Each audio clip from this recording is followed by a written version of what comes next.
নমস্কার বন্ধুরা, আজকের মহাবিশ্বের বার্তা তোমার জন্য। একেবারে এই মুহূর্তেই এই একই শ্বাসের সঙ্গে যখন তোমার মনে হচ্ছে এটা শুধু একটা ভিডিও, শুধু আর একটা কণ্ঠ, ঠিক সেই সময় পর্দার আড়ালে এমন কিছু ঘটছে যা তোমার মন এখনও পুরোপুরি বুঝে উঠতে পারছে না। কারণ এটা কোনো সাধারণ ঘটনা নয়, এটা কোনো কাকতালীয় বিষয়ও নয়, আর এটা এমন কোনো গল্প নয় যা শুধু শোনার জন্য বলা হচ্ছে। এটা একটি প্রক্রিয়া, আর তুমি এই প্রক্রিয়ার কেন্দ্রবিন্দুতে দাঁড়িয়ে আছো। আর যদি তুমি সত্যি মন দিয়ে শুনে থাকো, তবে তোমার ভেতরে কোথাও হালকা একটা কম্পন অনুভূত করতে পারো, যেন কোনো সত্যি ধীরে ধীরে উপরে ভেসে আসছে। কারণ এই সময় কোথাও বন্ধ দরজা তোমার জন্য খুলে যাচ্ছে, এক নতুন আলো আসছে তোমার জীবনে। সেখানে একটি জরুরি বৈঠক বসেছে, যেখানে সাধারণত যারা কখনো একসঙ্গে বসেন না, আজ বাধ্য হয়ে একই টেবিলের চারিপাশে কয়েকজন মিলে কিছু আলোচনায় বসেছে। আর আশ্চর্যের বিষয় হলো, সেই ঘরে কোনো দেশের রাজনীতি, কোনো কোম্পানির মুনাফা, জমি, ক্ষমতা বা টাকার আলোচনা হচ্ছে না। সেই ঘরে একেবারে কেন্দ্রে তোমাকে নিয়েই আলোচনা হচ্ছে। তোমার অস্তিত্ব, তোমার বেঁচে থাকা, তোমার না ভেঙে পড়ার সংকল্প, তোমার স্থির হয়ে দাঁড়িয়ে থাকা, আর সবচেয়ে বড় কথা, তোমার ভেতরে সক্রিয় সেই অদৃশ্য শক্তি যাকে কোনো পরিকল্পনা ছুঁতে পারেনি, কোনো ষড়যন্ত্র নয়, কোনো চলাও নয়। ঠিক এই কারণে সেখানে বসে থাকা মানুষগুলোর উপর অস্থিরতা ফুটে উঠেছে, যারা একে অন্যকে কখনো পছন্দ করতো না, যাদের নাম শুনলে একে অন্যরা বিরক্ত করতো, আজ সবাই একটাই প্রশ্নে একত্র হয়েছে: এই মানুষটা এখনো কিভাবে সোজা দাঁড়িয়ে আছে? তাদের মত অনুযায়ী তুমি অনেক আগেই ভেঙে পড়ার কথা ছিলে, তোমার সাহস একেবারে চূর্ণ হয়ে যাওয়ার কথা ছিল, তোমার পরিচয় মুছে যাওয়ার কথা ছিল, তোমার কণ্ঠ চাপা পড়ে যাওয়ার কথা ছিল। তবুও প্রতিটি হিসেব, প্রতিটি ভবিষ্যৎবাণী আর প্রতিটি সময় পরেও তুমি আজ একেবারে সোজা হয়ে পূর্ণ চেতনার সাথে শ্বাস নিচ্ছ, দাঁড়িয়ে আছো নিজের ভেতরে এক অদ্ভুত শান্তি আর স্পষ্টতা নিয়ে। এই বিষয়টাই তাদের ভেতর পর্যন্ত কাঁপিয়ে দিচ্ছে, কারণ এখন একদম পরিষ্কার হয়ে গেছে এটা আর শুধু মানবীয় কৌশলের লড়াই নয়, এটা সেই স্তরে পৌঁছে গেছে যেখানে অদৃশ্য শক্তিগুলো হস্তক্ষেপ করে। যখন তারা তোমাকে ভাঙার চেষ্টা করেছিল, তখন তারা সেই পুরনো আর চেনা পথগুলোকেই বেছে নিয়েছিল: ভয়, একাকিত্ব, বদনাম, অনিরাপত্তা আর ভবিষ্যতের আশঙ্কা। এইগুলোই সেই পথ যেগুলো একজন সাধারণ মানুষকে ভেঙে ফেলতেই যথেষ্ট। কিন্তু তারা বুঝতে পারেনি যে মুহূর্তে তুমি কোনো সহায়তা ছাড়াই দাঁড়িয়ে আছো, সিদ্ধান্ত নিয়েছো, সেই মুহূর্তেই তুমি আর সাধারণ ছিলে না। ঠিক তখনই তুমি সেই অদৃশ্য চুক্তিগুলোতে স্বাক্ষর করে ফেলেছিলে, যা আত্মাকে ভিড়ের থেকে আলাদা করে দেয়। তারা তোমাকে, মনকে নিশানা করেছিল, এই ভেবে যে ভয় সবচেয়ে তীক্ষ্ণ অস্ত্র। কিন্তু তারা ভুলে গিয়েছিল, ভয় কেবল তাকেই আঘাত করতে পারে যার হার মানার মতো কিছু বাকি থাকে। আর তুমি তো আগেই সেই স্তরে পৌঁছে গিয়েছিলে যেখানে হারানোর মতো আর কিছুই ছিল না। তাই ভয় তোমাকে আর ছুঁতে পারেনি। তারা তোমাকে একা করে দেওয়ার অনেক চেষ্টা করেছিল, এই বিশ্বাসে যে একাকিত্ব মানুষকে দুর্বল করে দেয়। কিন্তু তারা জানতো না, সেই একাকিত্বের মধ্যেই মহাবিশ্বের সঙ্গে তোমার সরাসরি কথা শুরু হয়ে গিয়েছিল, শব্দ ছাড়াই, দাবি ছাড়া, অভিযোগ ছাড়াই। এক উচ্চতর স্তরে, এক কম্পনের স্তরে তোমার আর মহাবিশ্বের মধ্যে সংযোগ স্থাপন হয়ে গেছিল, আর উত্তর আপনাতেই নেমে আসে। আর তোমার ভাবমূর্তির ওপর আক্রমণ করা হয়েছিল, সমাজের সামনে তোমাকে ভুল, সন্দেহজনক আর সমস্যার রূপ তুলে দেওয়া হয়েছিল। কারণ তারা জানতো পরিচয় ভেঙে গেলে মানুষ ভেতর থেকে ভেঙে পড়ে। কিন্তু তারা জানতো না তোমার পরিচয় তখন আর কোনো সামাজিক শিলমোহরের ওপর নির্ভর করছিল না, তা তখন দাঁড়িয়েছিল সেই নীরব বোঝাপড়ার উপর, যা কেবল আত্মা আর মহাবিশ্বের সঙ্গেই ঘটে। তাই তাদের অভিযোগ আর তাদের শব্দ তোমার উপর টিকতে পারেনি। এখন সেই গোপন ঘরে বসে থাকা মানুষেরা বারবার তোমার পরিসংখ্যান যাচাই করছে, নিজেদের ভবিষ্যৎবাণী বারবার মিলিয়ে দেখছে এবং প্রতিবারই একই অস্তিত্বের সিদ্ধান্তে পৌঁছেছে তোমার এখানে থাকার তো কথা ছিল না, তোমার তো মানসিকভাবে ভেঙে পড়ার কথা ছিল। কিন্তু তুমি সম্পূর্ণ বিপরীত, তুমি আগের চেয়েও আরও শান্ত, আরও স্থির এবং আরও স্পষ্ট হয়ে উঠেছো। আর এই স্পষ্টতাই তাদের সবচেয়ে বেশি অস্থির করে তোলে, কারণ এটি স্পষ্ট মনকে নিয়ন্ত্রণ করা যায় না। তারা বোঝার চেষ্টা করেছে তোমার ভেতরে কোনো শক্তি সক্রিয় হয়ে উঠেছে, যা প্রতিটি নেতিবাচক শক্তিকে তার উৎসে ফিরিয়ে দেয়, যা প্রতিটি ষড়যন্ত্রকে নিঃশব্দে নিষ্ক্রিয় করে দেয় এবং যা প্রতিটি আক্রমণকে কোনো প্রতিক্রিয়া ছাড়াই শূন্যে মিলিয়ে দেয়। কখনো তারা একে মনোবিজ্ঞান বলে, কখনো কাকতালীয় ঘটনা, কখনো সহনশীলতা, কিন্তু মনে মনে তারা জানে এটি এর থেকেও অনেক গভীর কিছু। সত্যি বলতে, যেদিন রাতে তুমি শেষবার নিজের কাছে প্রশ্ন করেছিলে এখন তুমি এখান থেকে কিভাবে বাঁচবে, ঠিক সেই রাতেই তোমার আত্মা ফেরার সীমা অতিক্রম করে নিয়েছিল। সেই রাতে তুমি জীবনের সঙ্গে আঁকড়ে থাকার সিদ্ধান্ত নাওনি, বরং তার সঙ্গে প্রবাহিত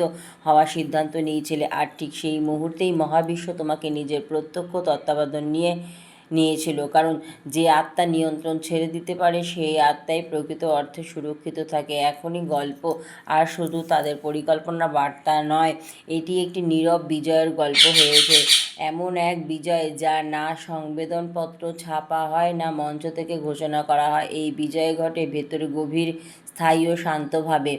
আর এই শান্তি এখন তোমার সবচেয়ে বড় অস্ত্র হয়েছে। তোমার চোখে এখন আর কোনো প্রতিক্রিয়া নেই, সেখানে আছে শুধু বোঝাপড়া। আর এই বোঝাপড়াই তাদের জন্য সবচেয়ে ভয়ঙ্কর, যারা ছলনা ও প্রতারণার মধ্যে বেঁচে থাকে। এই নীরব বিজয়ের পর আরেকটি স্তর ধীরে ধীরে প্রকাশ পেতে শুরু করে, এমন একটি স্তর যাকে শব্দে ধরা সহজ নয়, কিন্তু যাকে তুমি ভেতরে সম্পূর্ণ স্পষ্টতার সঙ্গে অনুভব করতে পারো। এটি সেই অবস্থা যেখানে মানুষ নিজেকে প্রমাণ করার প্রয়োজন থেকে মুক্ত করে যায়, যেখানে কাউকে সঠিক প্রমাণ করা, কাউকে ভুল প্রমাণ করা বা কারোর সামনে নিজের সত্য তুলে ধরার বাধ্যবাধকতা শেষ হয়ে যায়। কারণ এখন সত্য কথা বলে না, সত্য শুধু উপস্থিত থাকে, আর এই উপস্থিত সবচেয়ে গভীর ঘোষণা হয়ে ওঠে। সেই বন্ধ ঘরে বসে থাকা মানুষেরা বুঝতে শুরু করেছে যে এখন তোমাকে আর থামানোর জন্য তারা যাই করবে শেষ পর্যন্ত তাদের বিরুদ্ধেই সেই শক্তি কিন্তু কাজ করবে। কারণ যেই মানুষ ভেতরে স্থিরতা অর্জন করে ফেলেছে তাকে বাইরের অস্থিরতা দিয়ে কখনো নাড়ানো যায় না। এখন তুমি কোনো ফলাফলের অপেক্ষায় নেই, তুমি কোনো ন্যায় বিচারের দাবি করছো না, তুমি কোনো প্রতিদানের জন্য থেমে নেই, তুমি শুধু তোমার বর্তমানের মুহূর্তে সম্পূর্ণভাবে উপস্থিত। আর এই অবস্থাতে মহাবিশ্ব নিজেই ভারসাম্য তৈরি করে। এখানে কাউকে শাস্তি দেওয়ার কোনো পরিকল্পনা হয় না, তবুও প্রতিটি অসামঞ্জস্য নিজে থেকেই তার পরিণতির দিকে এগিয়ে যেতে থাকে। যা বোনা হয়েছিল তা এখন নিজের সময় ফিরে আসছে, তোমার কোনো হস্তক্ষেপ ছাড়াই, তোমার কোনো ইচ্ছা ছাড়াই।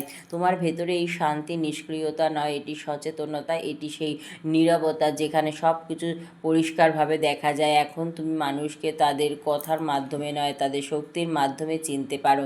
এখন তুমি পরিস্থিতিকে তাদের শোরগোল নিয়ে নয়, তাদের সংকেত দিয়ে বুঝতে পারো। আর এই বোঝাপড়া ধীরে ধীরে তোমাকে প্রতিটি ভ্রান্তি থেকে মুক্ত করে দিচ্ছে। এখন আর কেউ তোমাকে বিভ্রান্ত করতে পারবে না, কেউ ভয় দেখিয়ে তোমার দিক পরিবর্তন করতে পারবে না। ধীরে ধীরে এটাও স্পষ্ট হয়ে উঠেছে যে যারা তোমাকে দুর্বল ভেবেছিল তারা নিজেরাই তাদের ভেতরে এক গভীর শূন্য, যার সঙ্গে লড়াই করছে। বাইরে থেকে তাদের কণ্ঠস্বর উঁচু হতে পারে, কিন্তু ভেতরে ভেতরে তা টলমল করছে, কারণ মিথ্যাকে টিকিয়ে রাখতে নিরন্তর চেষ্টা লাগে, কিন্তু সত্যকে শুধু থাকাই যথেষ্ট। আর তুমি এখন সেই সত্যের মধ্যেই অবস্থান করছো। এখন তোমার যাত্রা আর কারো বিরুদ্ধে নয়, এটি কারো হারানোর জন্য নয়, এটি নিজের ভেতরে আরও স্পষ্ট হয়ে ওঠার যাত্রা। প্রতিদিন তুমি একটু একটু করে হালকা হয়ে উঠেছো, কারণ বোঝাগুলো ঝরে পড়ছে, প্রত্যাশা, ভয়, পুরনো প্রশ্ন সব ধীরে ধীরে পেছনে পড়ে যাচ্ছে, আর তাদের জায়গায় জন্ম নিচ্ছে এক স্বতঃস্ফূর্ত বিশ্বাস, এমন বিশ্বাস যাকে ব্যাখ্যা করার প্রয়োজন নেই, প্রমাণ করার দরকার নেই। এটাই সেই অবস্থা যেখানে মানুষ সত্যিকারের অর্থে স্বাধীন হয়, না পরিস্থিতির সঙ্গে বাধা, না মানুষের মতামত নিয়ন্ত্রিত, অতীতের ক্ষত নিয়ে নয়। আর যখন কেউ এই অবস্থায় পৌঁছে যায় তখন অস্তিত্ব নিজেই একটি বার্তা হয়ে ওঠে, কিছু না বলে, কোনো সংঘর্ষ ছাড়াই, কোনো প্রদর্শন ছাড়াই। এখন সামনে যা কিছু ঘটবে তা সংঘর্ষ থেকে নয়, বরং স্পষ্টতা থেকে জন্ম নেবে।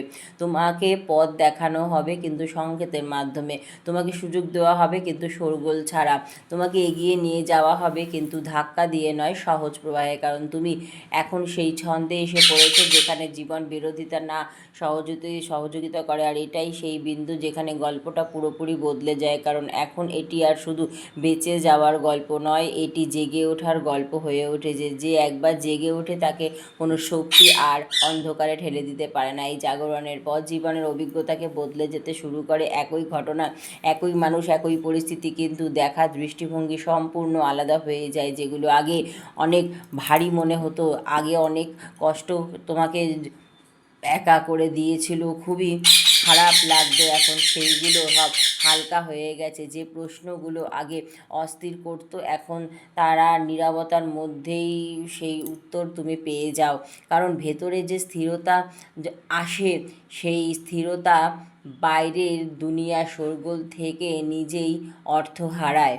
তুমি যখন জীবনের সঙ্গে লড়াই করছো না, তুমি তাকে বুঝছো নীরব থেকে, একা থেকে, এখন তোমার কাছে এটাও স্পষ্ট হতে শুরু করে যে প্রতিটি সংঘর্ষ কোনো পরীক্ষা ছিল না, বরং একটি প্রশিক্ষণ ছিল। প্রতিটি প্রত্যাখ্যান, প্রতিটি যন্ত্রণা, প্রতিটি থেমে যাওয়া তোমাকে ভাঙতে আসেনি, বরং তোমাকে সেই স্তরে নিয়ে যেতে এসেছিল যেখানে তুমি নিজের কেন্দ্রেই দাঁড়াতে পারো। সেই কেন্দ্র যেখানে না প্রশংসার ক্ষুধা থাকে, না অপমানের ভয়, যেখানে মানুষ নিজের সঙ্গে এতটাই স্বাচ্ছন্দ্য হয়ে যায় যে বাইরের স্বীকৃতি অপ্রাসঙ্গিক হয়ে পড়ে। এই অবস্থায় পৌঁছানো তুমি এটাও দেখতে পাও যে যারা তোমাকে আঘাত করেছিল তারা নিজেরাই কত গভীর জটিলতায় আটকে ছিল।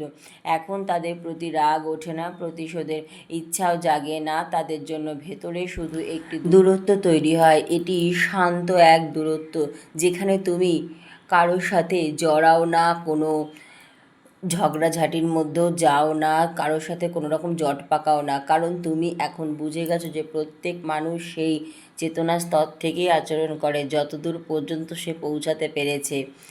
এখন তোমার সিদ্ধান্তগুলো বদলে যায়, সেগুলো আর তাড়াহুড়োয় আসে না, ভয় থেকেও জন্ম নেয় না, সেগুলো আসে ভেতরে স্পষ্টতা থেকে। তুমি কম বেছে নাও কিন্তু ঠিক বেছে নাও, তুমি কম কথা বলো কিন্তু যা বলো তাতে ওজন থাকে। তোমার উপস্থিতি তোমার পরিচয় হয়ে ওঠে, কোনো পরিচয় ছাড়াই, কোনো ঘোষণা ছাড়াই। তুমি এখন নিজের মধ্যেই পূর্ণ। তোমার মধ্যে যেই স্পষ্টতা এসেছে, তোমার এই ভেতরের যে আত্মবিশ্বাস এসেছে, মহাবিশ্বের অশেষ আশীর্বাদে তুমি এখন সম্পূর্ণ একজন আত্মবিশ্বাসে ভরা আত্মা, যার এই পৃথিবীকে আর কোনো কিছু প্রমাণ করার দরকার নেই। তুমি স্পষ্ট, তুমি সৎ, তুমি নিজ গুণে ঈশ্বরের আশীর্বাদে সামনের দিকে এগিয়ে চলেছ। ধন্যবাদ মহাবিশ্ব।